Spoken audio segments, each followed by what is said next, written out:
I guess I knew that it was coming. More and more humans had been appearing, and so many of my friends had already been captured. I just knew that my turn was coming. Then came the day when he found me.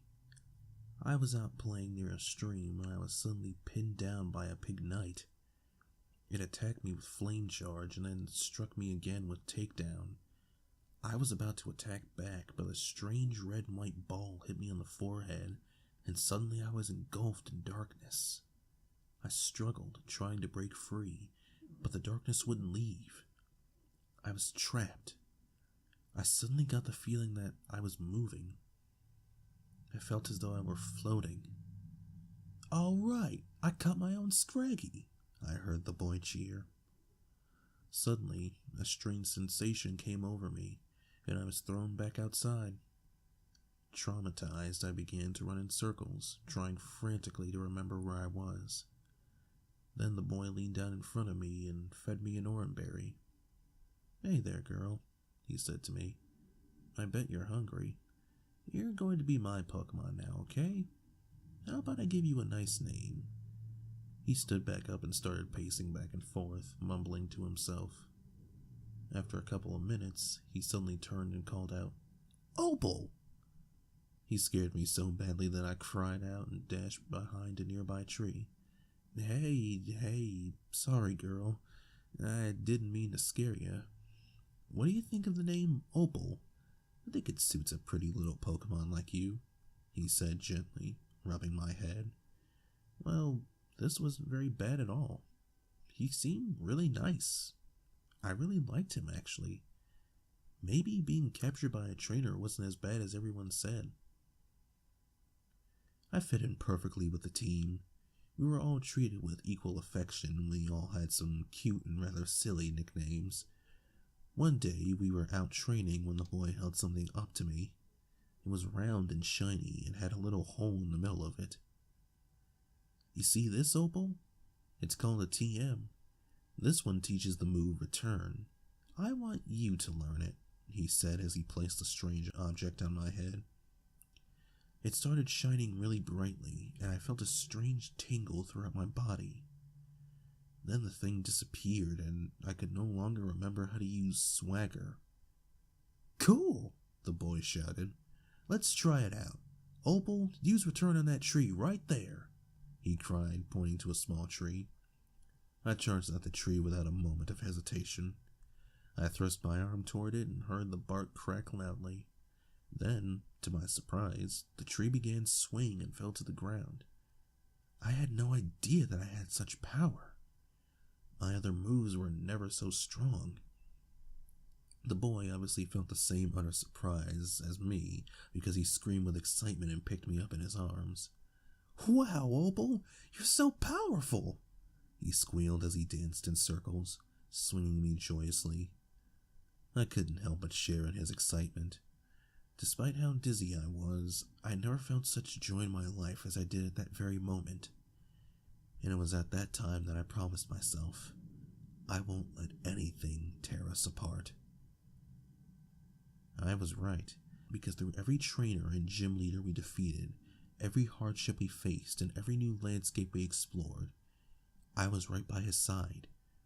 I mean, literally. The boy noticed how afraid I was of Pokeballs, and he never kept me in mind. My return attack continued to grow stronger and stronger and could never sink below the power of my other attacks. It wasn't long before I evolved and became a Scrafty. "Awesome! You evolved, Opal!" the boy praised me.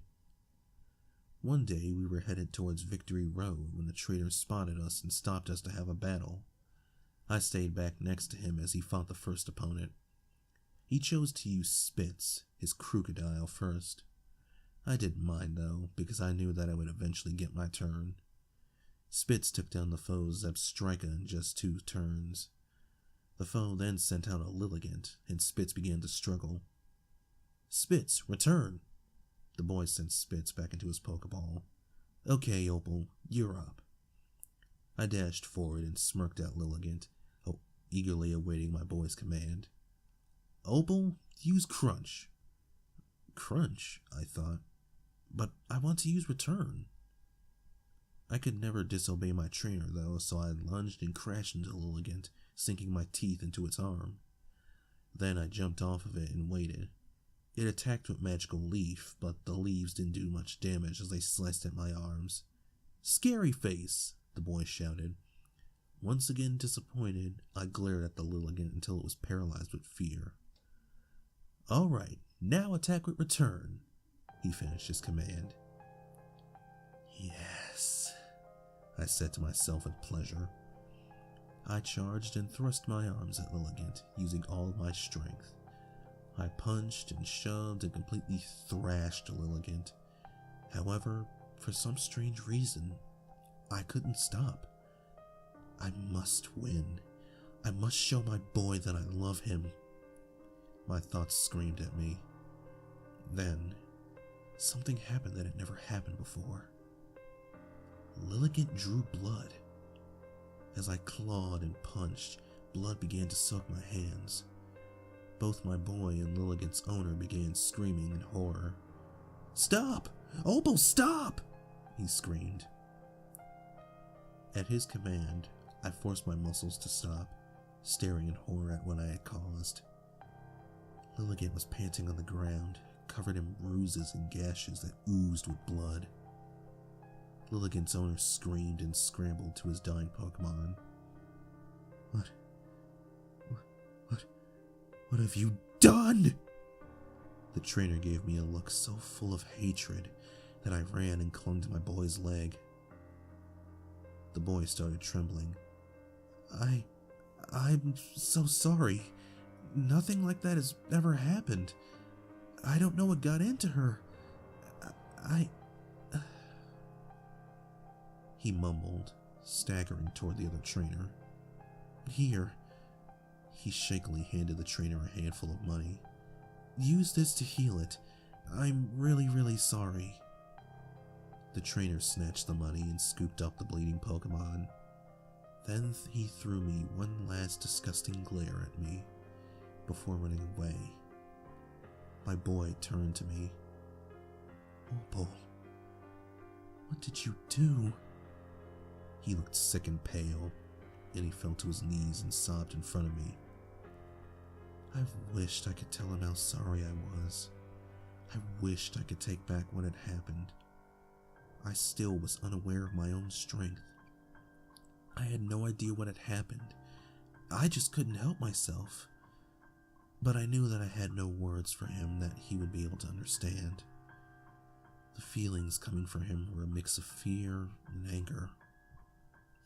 Slowly, I turned and ran, screaming as I tried to escape the horrible nightmares I was facing. He found me sleeping next to a river where I had washed the blood off of myself. He woke me up, but when I awoke, I no longer sensed any anger from him. "Hey, it's okay. I know you didn't mean to. We all make mistakes now and then." He smiled down at me and then picked me up. We flew to Opelucid City and made it to the Pokemon Center.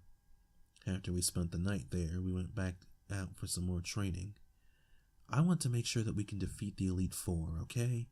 he said to all of us when he released the others from their Pokeballs. As we trained, the boy avoided using Return on anything.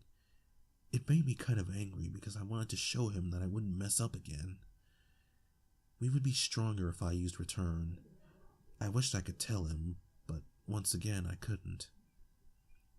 We continued to train for the rest of the day, and we were worn out by the time the sun finally set. The next morning, we were headed toward Victory Road again. As we stood before the large opening, the boy started trembling with anxiety.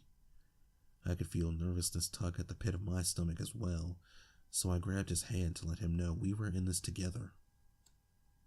Getting through Victory Road was tough, and by the time we made it out, I was almost out of energy, as was the rest of the team.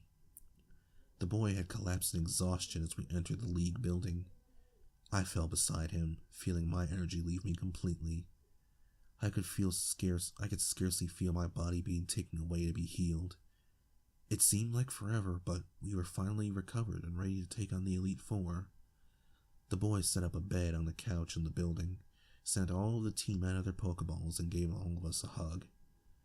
Alright guys, let's get plenty of rest for the big day tomorrow. We may fail, but it's alright. We'll just try again when we're stronger. I just want you guys to know no matter what happens, you'll always be the greatest Pokemon I've ever had, he whispered to us. Then, we all snuggled up to sleep. No matter what happens tomorrow, Master, I won't fail us. I'll do whatever it takes, I promised silently before slipping into a deep sleep. Okay, Opal, are you ready to face the champion? The boy asked me. I was pretty tired from the previous battles, but I was more ready than ever. I smiled and nodded at him encouragingly. Then, with a deep breath, we stepped through the doors and into the champion stage. The two talked a bit, and the battle began. Oinky, the boy's Emboar, was used to take out Alter's first Pokemon, an Excelgor. That was one lucky shot, but let's see how you do against this one, Alter cried as he sent out a Bouffalant. Your turn, Opal. The boy turned and beckoned me. I jumped forward, ready to attack. All right, start out with Giga Impact, he shouted. I summoned up every bit of strength I could and charged at Bouffalant. I released my energy and shoved it to the ground with my fists, punching and kicking with all my might. The move took down Bouffalant in just one hit, but the move had taken more than half of my energy and I fell to the ground. The next Pokemon was Druddigon, and it attacked right away with superpower. Pain shot right through me as Druddigon slammed into me, causing me to skid across the floor. The move did quite some damage, but I was ready to fight once again as the boy gave me a full restore. Druddigon attacked once more with Dragon Tail, but I quickly dodged the move. My boy told me to use Rock Climb. I threw my body at Druddigon and smashed it to the ground. It then became confused and started slashing at itself. Charge your Focus Punch, Opal, he whispered. I concentrated, focusing my energy into my clenched fists. I could tell that Druddigon was trying to attack me with Night Slash, but just before it reached me, I slammed my fist into its chest and sent it sliding away until it smashed into the wall, fainted. Awesome job, Opal, the boy cheered. He then called me back and sent out Trixie the Sawsbuck. I watched on in anticipation as the battle raged on. At first I was confident, and so was the boy. The team took down the Pokemon party pretty quickly, but one by one they began to faint. I don't even remember how many revives the boy had to use. Finally, Alder was down to his last Pokemon, Volcarona. But no matter how many times me and the others were revived, we couldn't beat it. Our attacks started to become effortless. Your move, kid. Alder smirked at us. My boy stared at me for a long time, and then a sudden wave of anxiety and confidence burst from him, and he opened his mouth. Opal, use Return. I was shocked. I had almost forgotten that I knew that move, but he never let me forget it, and I never let myself forget it either. But now is my chance to show him just how strong I could be. I have to be strong. I have to be strong. The words repeated themselves in my mind. I can't let my boy down. I have to be strong. I charged, feeling strength coming back to me. Then I pinned it down and threw countless punches, using the move Snarl as I did so. I mustn't fail. I mustn't fail. My mind screamed at me as I clawed and punched and snarled in fury. Volcarona began wailing in agony as I tore at its flesh. Its body started to heat up and I could tell that it was attacking me with overheat, but I didn't retreat. Soon, the heat began to become unbearable, but I couldn't get myself to stop. No, please, not again. I won't let it happen again. Tears began streaming down my face and a blast of fire sent me spiraling across the room. I smashed into the wall and fell into a heap on the floor. Opal! Opal, get up, please! I heard his voice calling me. Slowly, I stood on my shaky muscles and waited for the boy's next command. "Come on, just one more attack and we'll win. Hit him with return one more time," the boy shouted courageously. Once again, I jumped on Volcarona, this time trying as hard as I could to control my strength. Yet, try as I might, my brain fought against the will of my heart and ripped Volcarona in two. Gasping in horror, I dropped the dead body and fell backwards, breathing heavily and trembling to the bone. Alder stood staring dumbly at the morbid sight before him. Then, before I knew what was happening, Alder lunged and kicked the boy to the ground, screaming in fury. The boy cried for help as Alder threw punches at its head. I knew what I had to do. I had to protect my boy. Trembling, blinded from the blood that had splattered my face, I threw my weight forward and smashed into Alder's head. Screaming with all my might, I threw him off the boy and started clawing at his throat. This time I didn't even try to hold back. I couldn't let Alder hurt him anymore. Using every last bit of strength, I smashed his head to the ground, killing him. Whimpering, I stumbled to the boy's side and collapsed onto his chest. "Thank you, Opal. You saved me. Good girl." That was the last thing I heard before I blacked out. From that moment on, we've spent our days running from the people who try to arrest him. Now he isn't afraid to tell me to use return, and neither am I. Unlike before, he now seems to understand when I try to tell him. We will be stronger than everyone else forever and ever, as long as we have each other. He knows that nobody will ever hurt him again. No one will ever hurt me either, and it's because of the protection I provide that he still loves me. He's released all of his Pokemon, so I'm the only one left to be there for him. Every day my return attack gets stronger and stronger. I've actually forgotten how to use my other attacks. Every time someone finds our hiding place, I attack without needing to be commanded. First, I destroy their Pokemon, and then I destroy them. However, lately I've been feeling the strength leave me faster. I get more and more tired by the time the sun sets each day. I've lost track of how long the boy and I have been together, but I must be getting pretty old. Sometimes the boy gets really worried before we go to bed at night. "We're running out of places to hide, Opal," he always tells me. "They'll have a place to find us, sooner or later. And I don't think you can take on all their Stoutlands." I'm scared, Opal. The more I think about it, I'm scared too. My strength won't last forever. But if the day comes that we do get beaten, I'll be sure to let my boy know that I did my best to be strong. As long as we're together, we're strong. Even if we die. Wait, there are more of them coming. They found us. I can't tell how many of them there are, but I have to protect my boy. Here they come. The Stoutlands are all going to attack me at once. Okay.